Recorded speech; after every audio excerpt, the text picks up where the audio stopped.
La gloire et l'honneur à notre Seigneur et Sauveur Jésus-Christ, le Fils de Dieu, le ressuscité du troisième jour. Comment grandir en Jésus-Christ? Alors vous savez, il y a des principes dans le royaume. Et ces principes sont incontournables. Celui qui ne respecte pas les principes de Dieu ne pourra voir la bénédiction du Seigneur dans sa vie.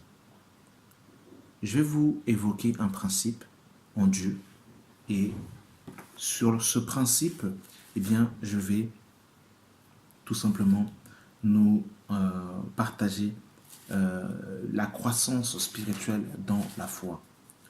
Alors, nous allons prendre un passage dans le livre de Matthieu, chapitre 23.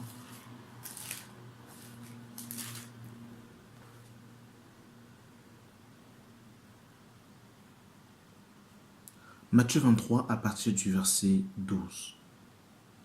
Quiconque s'élèvera sera abaissé et quiconque s'abaissera sera élevé. Ce principe est un principe divin établi par Dieu et ce principe est un principe incontournable. Et celui qui s'élève dans son cœur sera rabaissé. Et d'ailleurs, le diable en a fait des frais en voulant être au-dessus de Dieu. Il a été rabaissé plus bas que la terre. Jésus-Christ a quitté le ciel et est devenu semblable aux hommes. Il s'est abaissé en devenant obéissant jusqu'à la mort même de la croix. Et en s'abaissant, il a été élevé plus haut que le ciel. C'est un principe divin établi par Dieu. Et le Seigneur a mis dans sa maison plusieurs outils, plusieurs façons dans lesquelles eh bien, nous devons croître et grandir. Nous sommes dans le livre de Éphésiens, chapitre 4. Éphésiens 4, à partir du verset 11. Il est écrit: et il a donné les uns comme apôtres, les autres comme prophètes, les autres comme évangélistes, les autres comme pasteurs et docteurs pour le perfectionnement des saints en vue de l'œuvre du ministère et de l'édification du corps de Christ, jusqu'à ce que nous soyons tous parvenus à l'unité de la foi et de la connaissance du Fils de Dieu, à l'état d'un fait, à la mesure de la stature parfaite de Christ, afin que nous ne soyons plus des enfants, flottants et opportés à tout vent de doctrine, par la tromperie des hommes, par leur ruse, dans le moyen des séductions, mais que professons la vérité dans la charité, nous croissons à tout égard à celui qui est le chef, Christ. Voyez-vous, bien aimés dans le Seigneur va mettre en place dans son corps les 5 ministères d'autorité: apôtres, prophètes, docteurs, pasteurs, évangélistes. Le rôle des enseignants n'est pas de dominer, n'est pas de s'enrichir, n'est pas de dominer sur le peuple, dominer sur les enfants de Dieu, mais au contraire, d'être comme des ponts afin que les chrétiens, les enfants de Dieu puissent grandir. Et vous voyez que les 5 ministères sont placés dans le corps de Christ pour la croissance des enfants de Dieu. Alors pourquoi est-ce que j'ai pris ce passage? Aujourd'hui, nous entendons des chrétiens dire: alors moi, je suis chrétien, mais je n'ai pas besoin d'aller à l'église. Je suis chrétien, mais je n'ai pas besoin de me rassembler. J'ai Dieu, j'ai le Saint-Esprit, ça suffit. C'est une séduction. C'est un mensonge du diable. Celui qui ne veut pas des communions fraternelles, celui qui ne veut pas des 5 ministères, aura une carence dans sa croissance. La parole est claire, à partir du verset 14, afin que nous ne soyons plus des enfants.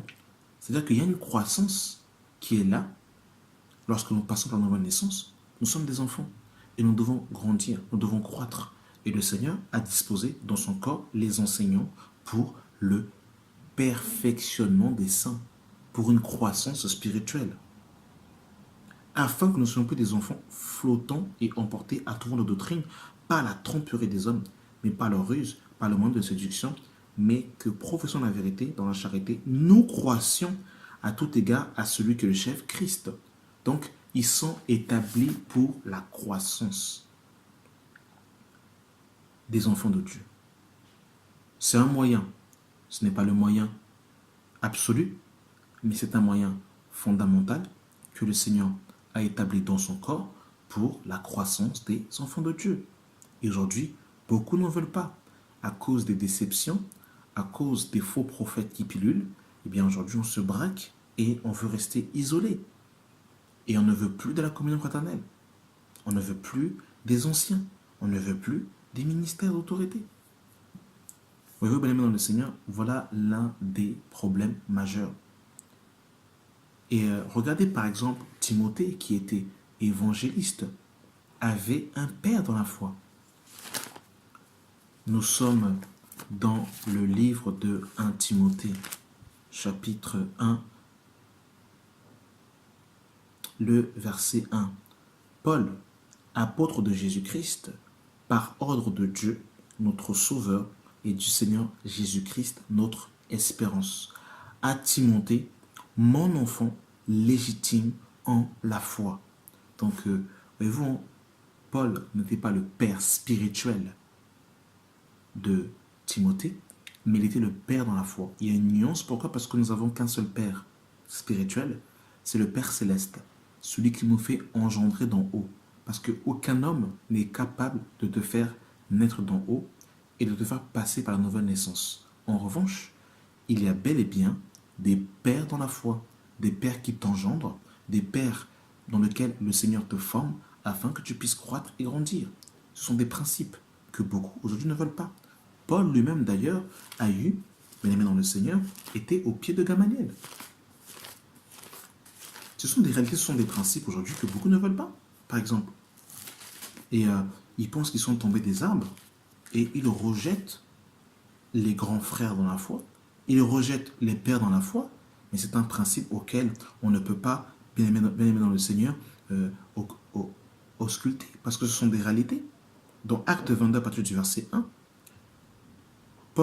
Acte 22 à partir du verset 3, il est écrit: je suis juif, né à Tars en Sicile, mais j'ai été élevé dans cette ville-ci, instruit au pied de Gamaliel, dans la connaissance exacte de la loi de nos pères.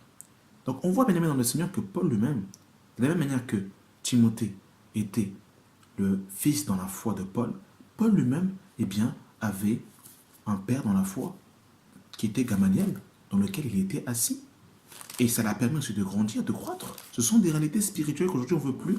Et aujourd'hui tout le monde se lève, tout le monde devient papa prophète, papa maman prophétesse. Et on veut comme sauter ces principes. Et regardez Paul lui-même qui était apôtre, qui a reçu une vision et un appel authentique du Seigneur dans Acte 9. Vous voyez que Paul lui-même, eh bien, va aussi respecter les principes de l'Église. Quand il va être envoyé avec Barnabas, lisons un peu dans Acte 13, à partir du verset Acte 13.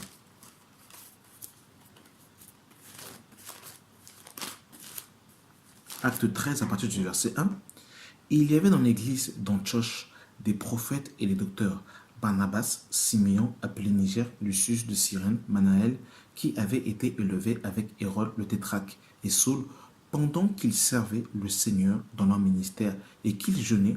Le Seigneur dit: mettez-moi à part Barnabas et Saul pour l'œuvre à laquelle je les ai appelés. Alors, après avoir jeûné et prié, ils leur imposèrent les mains et les laissèrent partir. Vous voyez bien aimé dans le Seigneur, bien que Paul était apôtre, mais sa grâce était reconnue dans l'Église. L'Église a prié pour lui afin de le fortifier ainsi que Barnabas pour qu'il puisse entrer pleinement dans leur ministère apostolique. Mais aujourd'hui, il n'y a plus de recommandations. On se lève de nulle part, personne ne nous connaît, on ne reconnaît pas les aînés dans la foi et on part comme ça. Et c'est incroyable. Et c'est ça l'un des problèmes majeurs aujourd'hui, c'est que ce sont des principes bibliques qu'on ne reconnaît pas, qu'on veut pas, qu'on veut plus reconnaître. Vous bien aimé dans le Seigneur. Et Paul lui-même qui a reçu l'éclairage et l'illumination dans Acte 9, dans Galates 2 à partir du verset 6, il va dire: ceux qui sont les plus considérés, quels qu'ils ont été jadis, cela ne m'importe pas. Dieu ne fait acquisition de personne. Ceux qui sont les plus considérés ne m'imposent rien. Au contraire, voyant que l'évangile m'avait été confié pour les incirconcis comme Pierre pour les circoncis, car celui qui a fait de Pierre l'apôtre des circoncis a aussi fait de moi l'apôtre des païens. Ayant reconnu la grâce qui m'avait été accordée, Jacques, Céphas et Jean, qui sont regardés comme des colonnes, me donnèrent à moi et Barnabas la main d'association, afin que nous allions, nous, vers les païens et eux vers les circoncis. Donc, Paul va comme présenter l'évangile qu'il avait reçu concernant l'évangile par rapport aux païens. Il va l'exposer aux colonnes pour leur présenter le travail qu'il a fait et l'évangile qu'il prêche. Donc, il va avoir une considération de ceux qui étaient avant lui. Tout ça, ce sont des principes bibliques que beaucoup malheureusement négligent. Et regardez ce que Paul va dire à Timothée. Dans 1 Timothée 5, à partir du verset 1, ne reprenons pas durement le vieillard, mais exhorte-le comme un père. Donc, ce sont des principes qui sont là. Il y a des grands frères dans la foi. Il y a des pères dans la foi. Il y a des gens qui ont travaillé avant nous. Et nous devons aussi nous approcher des aînés afin de pouvoir apprendre de leur égard. Et en s'approchant des aînés, quand on s'abaisse, le Seigneur nous élève aussi, nous fait grandir. Mais celui qui est dans l'orgueil, celui qui ne veut pas apprendre des autres, celui qui veut rester seul, qui est têtu, il ne peut pas grandir. Il grandira certes dans la connaissance des versets bibliques, mais pas dans la maturité de l'esprit. Et oui, bien aimé dans le Seigneur. Et ça, c'est une réalité, c'est un principe qui est là. Quand Dieu a utilisé quelqu'un pour te faire croître, il faut être reconnaissant, il ne faut pas être dans l'orgueil. C'est tout ça, bien aimé dans le Seigneur, l'un des problèmes majeurs dans nos églises aujourd'hui. C'est le fait de ne pas être reconnaissant. C'est le fait d'être dans l'orgueil. Et c'est tout ça. Voilà. Dans Romains 16, à partir du verset 21, Paul va dire « Timothée, mon compagnon d'œuvre, vous salue, ainsi que Lucis, Jason et Sosiphaté, mes parents. » Donc c'était des parents dans la foi à Paul. Donc ça existe, bien aimé dans le Seigneur. Voyez-vous? Donc les grands frères, ceux qui ont plus d'expérience, et d'ailleurs Paul même dira par rapport en fait aux sœurs, dans Tite chapitre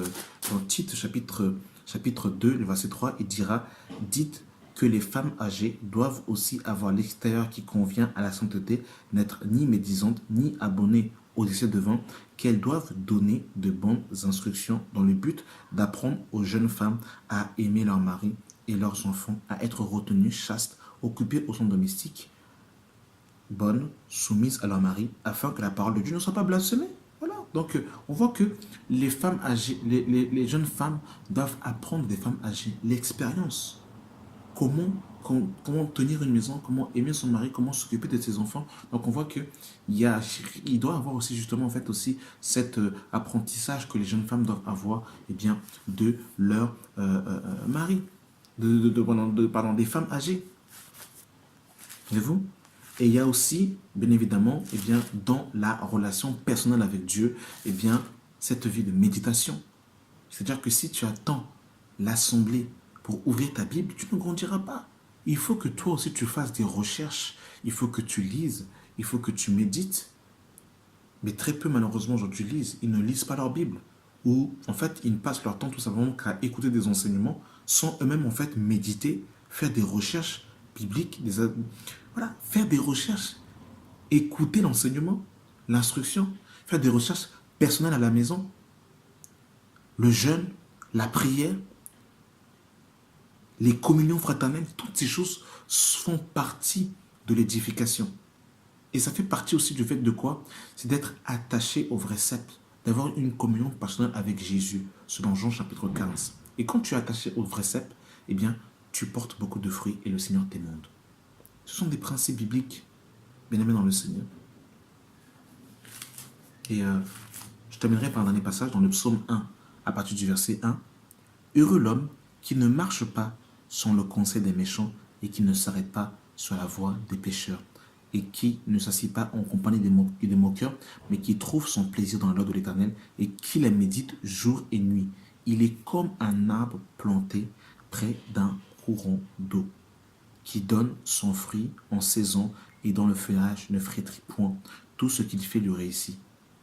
Il n'en est pas ainsi des méchants qui sont comme la paille que le vent disperse. C'est pourquoi les méchants ne résistent pas au jour du jugement, ni les pécheurs en l'assemblée des justes. Car l'Éternel connaît la voie des justes, et la voie des pécheurs mène à la ruine. Vous bien le Seigneur, l'arbre qui est planté près d'un courant d'eau. Et vous remarquerez, bien aimé dans le Seigneur, que celui qui est planté dans un courant d'eau, bien aimé dans le Seigneur, eh bien, l'arbre a besoin de deux choses pour vivre. Enfin, il n'y a pas que ces deux choses-là, mais ces deux éléments sont vraiment majeurs. Il a besoin de l'eau, et il a besoin du soleil. Et Jésus-Christ est présenté comme étant le soleil de justice, et il est aussi l'eau de vie. Donc il a besoin de Jésus en tant que eau, et aussi besoin de Jésus en tant que soleil. C'est aussi un élément indispensable dont l'arbre a besoin pour grandir. Mais au préalable, l'arbre doit être enraciné dans le sol, littéralement être enraciné en Jésus-Christ. Quand tu es enraciné en Jésus-Christ, tu dois puiser l'eau en Jésus-Christ, et tu dois aussi avoir besoin du soleil de justice qui est Christ. Littéralement avoir en fait comme pour fondement de ton cœur Jésus de Nazareth. Voilà. Donc j'ai vraiment voulu partager cette chose avec vous parce que je trouve que c'est très important. Et d'ailleurs, en fait, un bien-aimé m'avait posé la question. Donc je trouvais nécessaire de pouvoir faire cet audio afin de la partager avec vous. Voilà, que la grâce et la paix soient avec vous au nom de Jésus. Amen.